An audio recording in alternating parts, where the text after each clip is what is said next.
The Galactic Center is located at 26 degrees Sagittarius. And we are there now.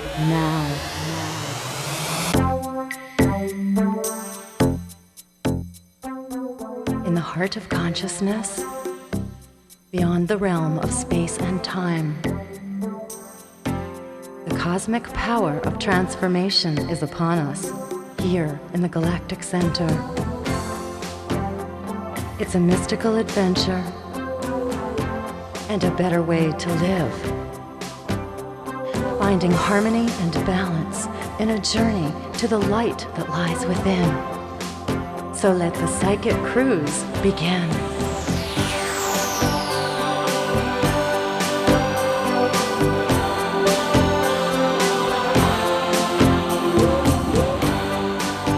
Release your mind, unwind the time.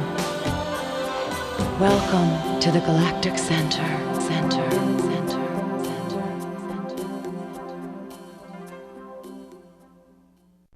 You've heard about the movie All the President's Men? Well, lately the news is about all the president's women. And there is an astrological explanation for this. This is astrologer Jenny Lynch, and she's here to tell us about how this is occurring and why, and throughout history. There is a whole history of infidelity in the horoscope for the presidents. Right. Well, you know, I just read this book called The Sex Lives of the Presidents, and it was really revealing. And then, of course, I had to go cast all their horoscopes and see why. Why did they do the things they did? Well, Bill Clinton, as you all know, we know about his sex life a little bit more than we want to know even. He has that Venus-Mars straddling the ascendant in the sign of Libra.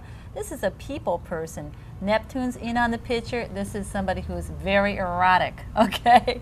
I think the problem is that all of this is right on the ascendant, and this is how others see you, as a very sexually erotic person. Everybody who has ever met him that I talked to said he was amazing. Just well, also that right Libra ascendant being the social social sign, and of course very charismatic. Yes, I think this is true for him, and I think that why we know about his love life so much is because these two planets of love making are right on the ascendant. Now his moon is a very hungry moon. He's a Leo, don't forget. He's already charismatic, center of attention. Right? The moon is hungry in the sign of Taurus, where it's exalted, and it's in the house of sex. Wherever our moon is, this is what we need. So he needs plenty of sex, but it's an afflicted moon. And so when you have afflictions coming from your house of secrets here, they get known. House of secrets out in the open. Right. JFK, well, we didn't know as much about his sex life as we do about Clinton's until after he died. Maybe because the ruler of his horoscope is in the house of death. Usually you become more famous after you die when that's the case. Also here again, the Libra ascendant. Very Both charming. presidents, very charming. And he is a Gemini, and his Venus is in Gemini, usually a sign that you would like more than one lover. Fickle that sign of Gemini over and here. The Mars in a very sensual sign of Taurus. And it sits with Jupiter and with Mercury. And so what can happen here is it can bring too much, excess. And it's all in the house of sex, the house of secrets. And I think another thing is we have so many letters that he's written about sex, my lord. That's the Mercury. The Mercury-Jupiter conjunction. Yes. He cannot keep his mouth shut, even though he's very sensual. He loves to talk about. He'd probably like to talk in bed. Certainly a big focus of his life there, all that stellium in the 8th house. Well, Angie Dickinson said, best 20 seconds I ever had. Right? Okay, here's somebody else who I think was very sexual, even though we may not realize it. Again, it's LBJ. And he said he had more women by accident than JFK ever had on purpose. By accident. Well, that might be his Uranus down here in the 5th house. Right. When you do have Uranus in the 5th house, you can change partners very quickly. His Uranus happens to be opposed his Venus. This is a sign of somebody with tremendous charisma, great attraction abilities. Sharon Stone has it, for example.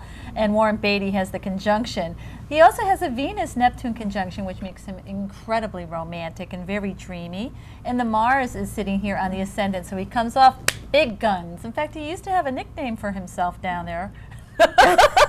He called himself Jumbo. Jumbo, Yeah. okay. Maybe that's at Jupiter, Mars on the ascendant. Well, here again now we find all of these planets on around his ascendant, which not only makes him sexy, but also powerful. Very powerful, attracting great good fortune. In fact, Lady Bird Johnson, when they asked her about her husband's infidelity, she said, "My husband loves people. Half of the people happen to be women. Do you think I can keep him away from half of the people?" And so she was very, very smart woman, I think.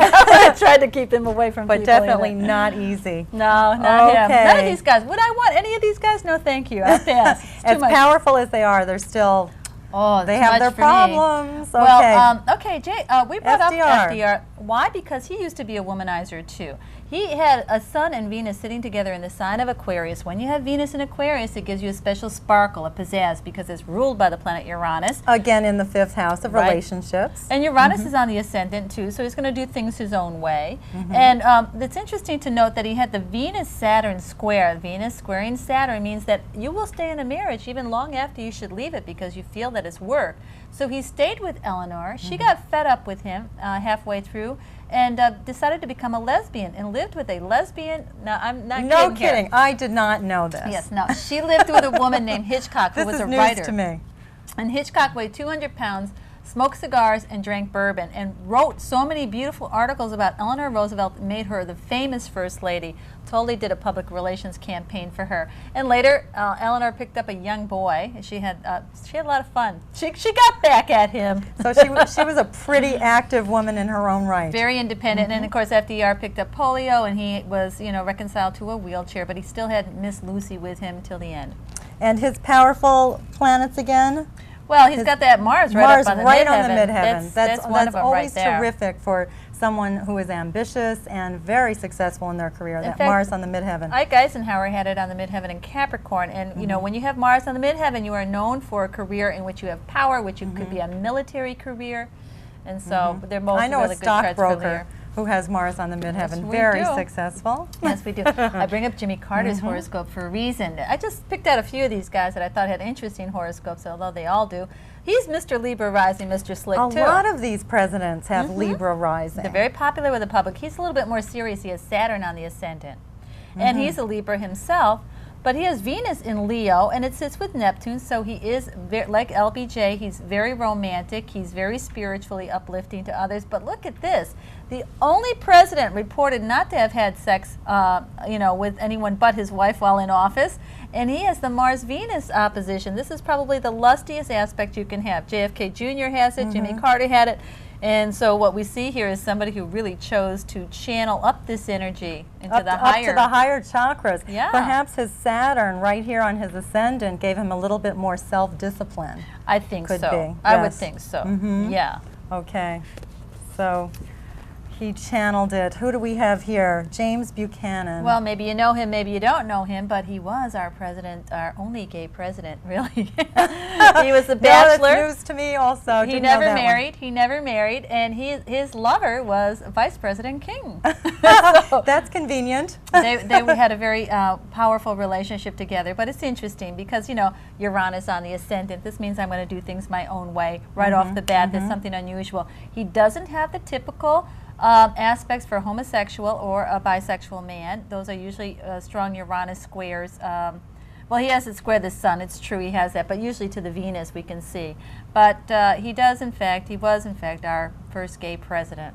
And here again, the stellium up here, the Sun on the midheaven. Right, yes. very powerful there. So that shows, natural-born leader. Again, a natural-born leader. So now we go from a homosexual president to, get this one, Jenny tells us Lincoln was a bisexual president. Well, according to the history books, some of them think he was a homosexual president, but obviously he was married to Mary, and bisexual is my call on this. Okay, he was an Aquarius, and of course they love everybody, right? Just like LBJ. And his Venus was in Aries, a very passionate sign to have, and his Mars was in Libra, and this is a people person, okay? Again, somebody who likes to engage with others. One thing that interests me a lot is that his Venus was trine to Saturn and trine to Neptune. This is usually a sign of somebody who can have a long-term relationship and actually find their soulmate here on the Earth plane. So he was very romantic. They said many, many women pressed themselves upon him, and he rejected them. He did have some resistance. But what struck me is that He first started dating his wife when they were young, and they broke up and didn't see each other for about 10 years. Then he wrote a political satire, and he signed it Aunt Rebecca. She read it in a magazine, and she wrote a second political satire in answer to that and signed it Aunt Rebecca. And later they found out that they had both been writing the same, using the same pen name, and that's what brought them together again. So finding this feeling of finding your soulmate here on the earth plane. However, she did torment him quite a bit. And led him to the bisexuality, I guess. Well, no, he was actually living with a man before, in between the first time he dated her and then when he finally married her. Okay. And also there again, the sun right on the ascendant, which makes him a powerful man, and also in the public. Also, look at this Neptune on the midheaven. This is somebody who is very inspired to uplift others, a very spiritual person. Yes. And if Saturn in Sagittarius would say the same thing. I think the moon Mars represents Mary here. Where's the, oh yeah, here's Mars and the moon in a square formation. That means the woman could be bitchy, and bitch she did. Okay. But he did do some excellent work on the planet. Oh, sure. Definitely. We loved him, yeah. Okay. And next we have Warren Harding. Somebody else. I understand you have a really interesting story for us here. Yeah, somebody else who had a bitchy wife is what I meant to say about this, because, well, first of all, let me just tell you the story. His wife used an astrologer when he was in the White House, and he listened to everything that was told to him, and that's how he made his decisions. So not only did Ben Franklin and Thomas Jefferson conspire to set up the Declaration of Independence using astrology, but this guy is one of the first to practice it in the White House as well. Now, he was very devoted to his wife in the beginning, and of course he's straight, and he fell in love with a very young girl. She was 15 years old when she first met him, and later they became lovers, and she became impregnated by him. When the wife hired a private detective to see if this was true or not, he threw the private detective in jail when he brought the evidence. He said, you see what power can do? Yeah, in the olden days. Yeah. Now you can't save you anymore. But what happened is that his wife got so angry, he told him, I don't want you to see that woman anymore, and he continued to see her. And then, very weirdly enough, he died of food poisoning on the campaign trail. And so the detective got out of jail and wrote a bestseller book on how she murdered the president and some of his friends. For the infidelity. Yes. Yes. So it's shown here by this bitchy exalted moon in the exalted degree of 3 degrees Taurus, opposed to the Saturn in the 8th house of death, which is the ruler of the horoscope, the old ruler. Again, the moon representing the woman in a man's life. Right. Always. And the moon is also opposed to Mars and also opposed to the sun, so he's born on a full moon. But this is a very interesting horoscope here. Again, in the 8th house Right, up here, and all of these planets, the stellium and his power planets, Sun sitting with Mars and Mercury Right, and Saturn. and Scorpio, in the house of death. And again, we see people that become even more famous after they leave the planet, when they have their ruler in the house of death, like Princess Di. Hey, and look at the Venus-Neptune opposition here. He was so idealistic about love. People that have a Venus-Neptune square or opposition, we're so romantic. We're not realistic enough to really maintain a good relationship. That's why we have to have our things on the side or in our head. Somewhere. Well, thanks, Jen. That was terrific. So there's your history lesson for the day and a little bit of Astrology 101.